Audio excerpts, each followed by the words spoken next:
Let's say you want to use a position time graph to help you figure something out. So maybe you know the speeds of objects, you want to know when they collide or when they meet or where they will be at certain points. So you want to create the graph yourself. And let's say that I have this simulation where the yellow and a red block, and I want to know where are these two objects going to collide, because it looks like the yellow one's going to collide with the red one eventually.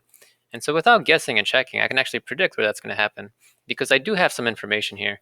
I have the speeds or the velocities of each object. And so I set the velocity of the yellow one to be 12, positive 12. And then the velocity of the red one is going to be positive 8. Again, because I want them going in the same direction. So they're both positive. And this is in meters per second. And then at the bottom right here, it tells me that each box here represents 1 meter.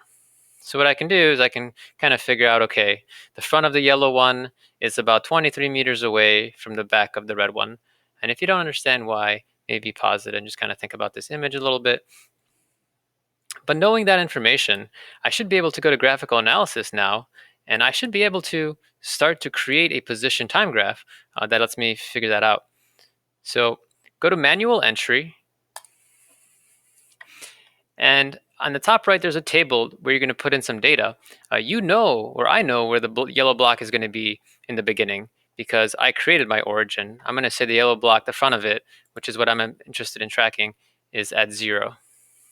Okay, so in my table here, I'm going to set the x-axis to be time, and that's going to be units of seconds. So time usually goes on the x-axis, especially in position time graphs, it always does. And on the y-axis, I want to keep track of the positions of the object. Position, I'm going to keep track of it in units of meters because that's what the simulation uses. Okay, so I know that one of my objects at a time of 0 is at a position of 0 because that's what I decided. And then at a time of 1 second, I know where it's going to be because it goes 12 meters per second. I know its speed. So I can say its position after 1 second should be 12 because it's going to go from 0 to 12 in 1 second. And that's enough for me to create a line that's going to show me its motion over time. And if I go to the bottom left, I can apply curve fit. It's a linear line. And then what I can do is I can extrapolate on this line and I could figure out different things I want to know. So just like we did last week, let's say I want to adjust what I see here. So I'm changing my range. I know that at 3 seconds, which is here out here, it's going to be about 36 meters, which makes sense because at 2 seconds, it should be at 24 meters. At 3 seconds, it should be at 36 meters, right? We're going 12 meters every second. Okay, so that's my yellow block. That's its motion over time. And so I want to see where it meets with the red block. And so I'm going to click in the top right here. I'm going to add a new data set. And for my red block at time 0, I'm interested in when it's colliding with the yellow block. So I'm interested in the back of the red block. And so the back of the red block is at a position of 23. And I know its speed as well. I told you its speed was 8 meters per second. Okay, so if in the beginning it's at 23, 1 second later it should be 8 more meters. So 23 plus 8 is going to give me 31. Okay. And again, that should be enough to apply a curve fit and see a graph of my object. You might notice that it hid my first block, and so actually I have to go to the y-axis here and I have to display both data sets. And now these two lines represent the motion of both of my objects.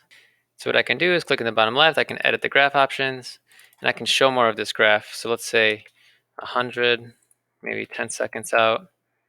Okay, yeah, so it looks like they're going to meet somewhere around here. So maybe I don't need to show that much. Really kind of narrow in on exactly where they're going to meet.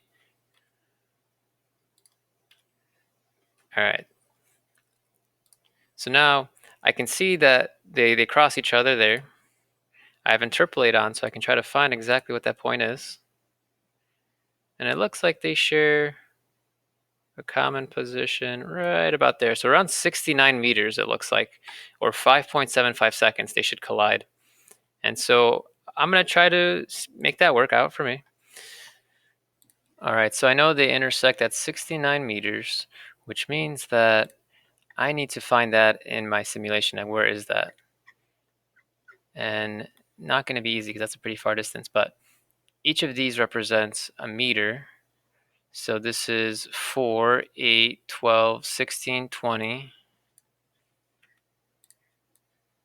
24, 28, 32, 36, 40, 44, 48, 52, 56, 60, 64, 68.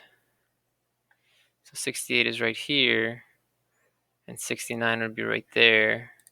And so 69 is somewhere here. So what I'm going to do is I'm going to actually put that little laser beam there to see if it passes through the laser beam. So that, okay. So that's where they should meet. And I'm going to put the stopwatch there just because we're probably going to look there. And in 5.75 seconds. So hopefully this works out. Let's see. Play here. Oh, man. Hope physics works. Oh, slow down the simulation. All right, so I don't have a frame in between, but it looks like somewhere in between these two frames they hit. So between 5.7 and 5.78 seconds. So it seems like our guess or estimate of 5.75 is pretty spot on. And it looks like they meet each other.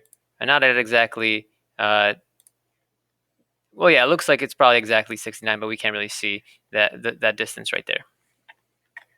So that's the idea.